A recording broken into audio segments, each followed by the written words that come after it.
PTI के हवाले से इलेक्शन कमीशन का फैसला।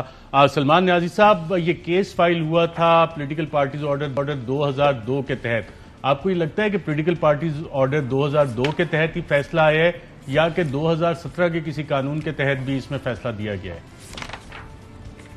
नहीं अर्शद साहब, जो इसकी फाइंडिंग है ना, अगर आप लास्ट पैरा पढ़े तो उसमें उन्होंने आर्टिकल 6(3) के ऊपर ही उनको कहा है कि मैं आपको शोकॉस नोटिस हम आपको इशू करते हैं और आपको आप बताएंगे क्यों ना हम आपके फंड्स कन्फिस्केट कर लें।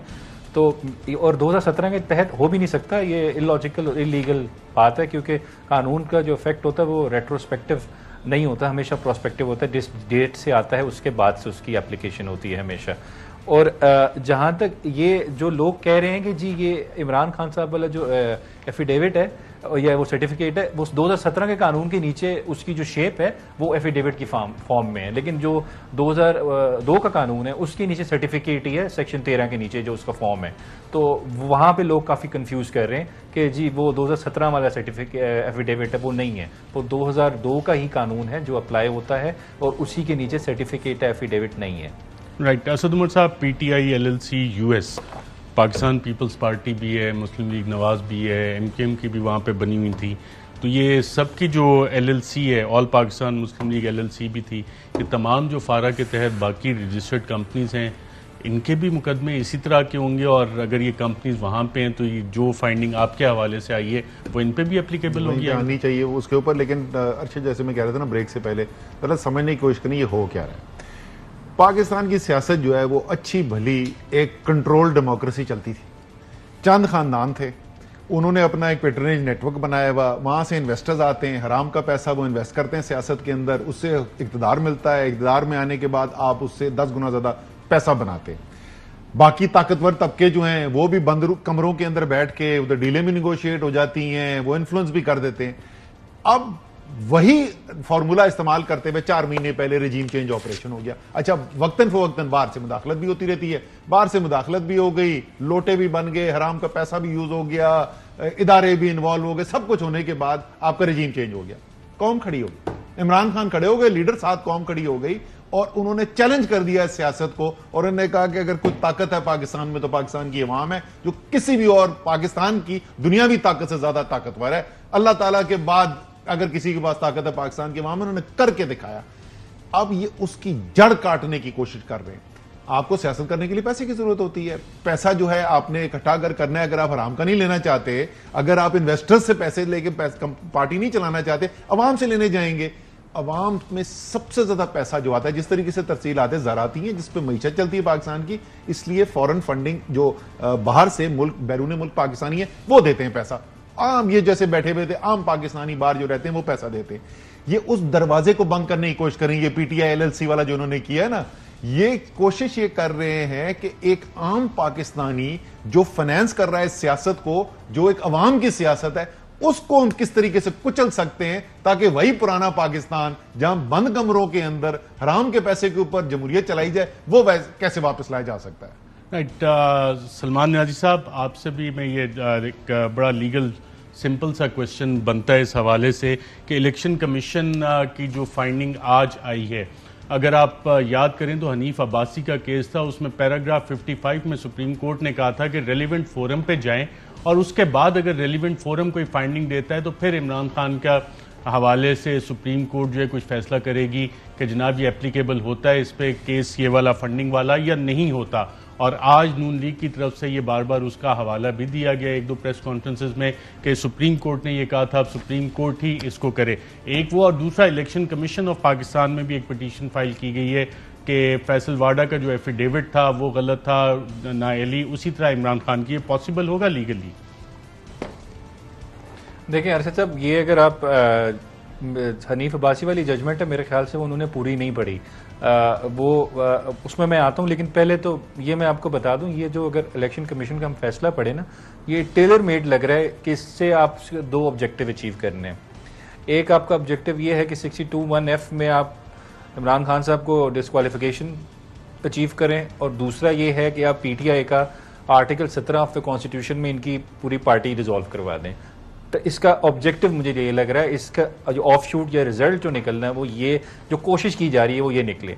लेकिन मैंने जो आपको पहले भी एक्सप्लेन किया है 62(1)(f जो है वो तब एप्लीकेबल है जब तब डिस्क्वालिफिकेशन होती है जब आप नॉमिनेशन पेपर्स में जो बयान हल्फी देते हैं उसमें कुछ चीज़ कंसील करें और उस कंसील से आपको कोई मटेरियल बेनिफिट हो रहा हो। तो ये ना नॉमिनेशन पेपर्स में सर्टिफिकेट दिया, ये तो एक पार्टी ने इलेक्शन कमीशन में अपने स्टेटमेंट ऑफ अकाउंट दी है, तो ये 62(1)(f का केस नहीं बनता।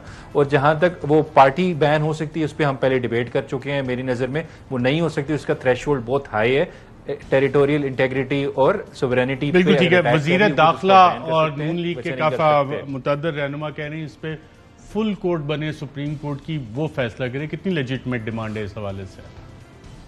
सर देखें, हर बात पे तो हजारों ख्वाहिशें ऐसी कि हर ख्वाहिश पे दम निकले। पहले आप हर चीज़ पे फुल बेंच बना दें। सुप्रीम कोर्ट है, जब 3 जज सुप्रीम कोर्ट के बैठते हैं तो वो मजाक नहीं होता, वो 3 जजेस होते हैं, वो एक सुप्रीम कोर्ट को रिप्रेजेंट कर रहे हैं। फुल कोर्ट्स बनते हैं जब बहुत इंपॉर्टेंट कॉन्स्टिट्यूशनल मैटर्स होते हैं जिसकी फार रीचिंग कॉम्प्लिकेशंस होती हैं और उस पर कोर्ट का टाइम जी जाया होता है। फुल कोर्ट बना दें, वो पूरा हफ्ता चलेगा, तो जो 50,000 केस पेंडिंग है वो कहाँ जाएंगे? पहले लोग इतनी पेंडेंसी से परेशान हैं, हर चीज़ पे फुल कोर्ट नहीं बनता। ये बहुत गलत डिमांड है कि जी फुल कोर्ट बना दें, फुल बेंच बना दें, जी हमारी मर्जी का बेंच बना दें, ऐसे नहीं होता। चीफ जस्टिस का प्रोगेटिव है, उसने ही बनाना है बेंच, जितना भी होगा वही बनाएंगे। और अभी तो ये सुप्रीम कोर्ट में जाएगा भी नहीं, ये अभी नेक्स्ट रेमेडी पीटीआई के पास हाई कोर्ट में रिट पिटिशन में ये चैलेंज करेंगे इलेक्शन कमीशन की फाइंडिंग्स, अभी सुप्रीम कोर्ट में नहीं जाएगा ये। हाँ, वफाकी हुकूमत तो जा सकती है सुप्रीम कोर्ट में, क्योंकि फैसले के आखिर में जी जो एक लाइन लिखी हुई है कि इलेक्शन कमीशन ने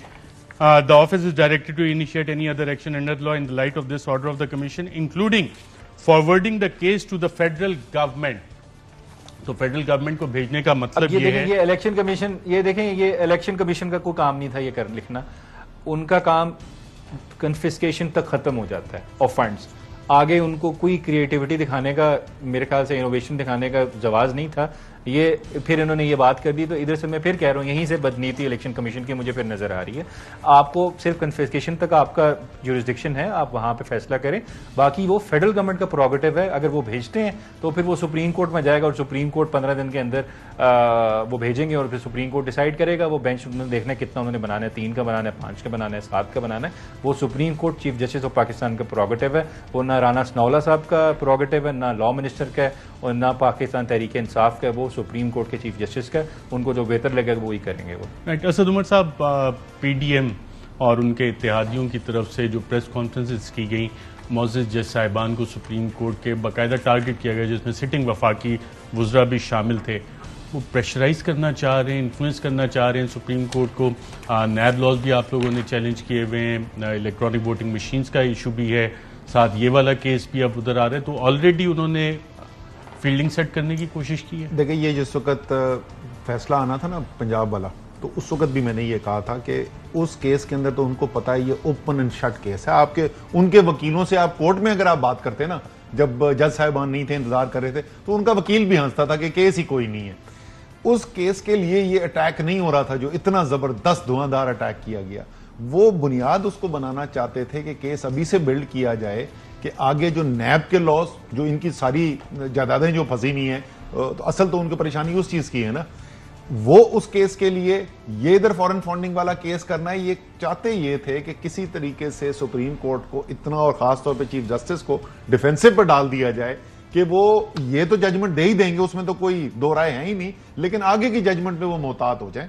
लेकिन जाहिर है सुप्रीम कोर्ट है, कोई मजाक तो नहीं है, और उम्मीद यही है कि सुप्रीम कोर्ट जो है वो फैसला वही करेगी जो अपनी कानून के मुताबिक फैसला होगा। बिल्कुल। अच्छा, ये जो फैसला है इसमें एक ड्राफ्ट कॉपी पहले बनी और फाइनल जो सिग्नेचर वाली है उसमें कोई आपको फर्क? आपके पास ड्राफ्ट कॉपी आ गई थी आपके बिल्कुल पास? जी, और ये मैं आपको बताऊं, जिस वक्त हम बैठे ना, बनीगाला मीटिंग हुई, चेयरमैन साहब भी थे उस मीटिंग के अंदर, तो हमारे 2 लॉयर्स की आपस में आर्ग्यूमेंट हो रही थी कि उसके अंदर जजमेंट में ये लिखा, ऑर्डर में ये लिखा हुआ है, दूसरा कह रहा है ये लिख रहा है। और फिर ये सामने बात आई कि 2 मुख्तलिफ ऑर्डर्स थे, एक अनसाइंड था, लेकिन वो अनसाइंड भी कोई हम चोरी से निकाल के तो नहीं ले आए थे ना, वो ईसीपी का ही था। और उसके बाद एक साइंड ऑर्डर है और उसमें आखिर में ये पैराग्राफ, ये जो है ना कि वफाकी हुकूमत को भेज दिया जाए, एनी अदर लॉ इन्वोक कर दिया जाए, जैसे अभी वो कह रहे थे, बिल्कुल सही कह रहे थे कि ये तो इस्तकाक है ही नहीं, ये उनका मैंडेट ही नहीं है। बिल्कुल अपने मैंडेट से तजावुज करके उन्होंने पैराग्राफ, फरमाइशी पैराग्राफ ये ऐड किया गया है। सुमित साहब, पाकिस्तान अपने 75 अच्छा साल साहब, जी जी अच्छा साहब, ये मैं भी कंफ्यूज हुआ हूँ। ये तो अभी आपने जिक्र कर दी, ये मेरे पास जो कॉपी है इसमें भी फेडरल गवर्नमेंट का जिक्र नहीं है। नहीं, आपके पास ये अनसाइन कॉपी मैंने होगी, हालांकि कैम स्कैनर वाली कॉपी होगी। ये हम जो स्क्रीन पर दिखा रहे हैं साइन कॉपी है। नीचे देखें कैम स्कैनर लिखा होगा आपके। कैम स्कैनर है नहीं? बिल्कुल। ये फिर दो कॉपीज नॉर्मली होती नहीं है, जो फैसला जो एक ही आता है। आखिरी लाइन क्या है आपकी कॉपी में? जी मेरी है, office is directed to initiate any other action under the law in light of this order of the commission. मेरे पास ये है। और ये साइन कॉपी नहीं है? नहीं, ये कैम स्कैनर वाली कॉपी है। लेकिन जी, और जो साइन कॉपी है including forwarding the case to the federal government, ये फाइनल फैसला जो साइन है वही होता है। नाज़रीन, यहाँ पे एक वफा मेरी अपने एक लॉयर जी बताएं। लॉयर मेरे दोस्त हैं, उनसे मेरी काफी बहस हुई है इस बात पे कि फेडरल गवर्नमेंट का जिक्र नहीं है। वो कह रहे हैं तो ये 2 कॉपीज कैसे रिलीज हुई है, मुझे इसकी भी समझ नहीं आई। नहीं हुई है, ये बाद में ड्राफ्ट होता है, असल कॉपी वही होती है जिस पे साइन होते हैं। लेकिन फरमाइशी पैरा एंड में ऐड किया यहाँ पे गया एक वक्फा लेते हैं, वक्फे के बाद दोबारा हाजिर होते हैं।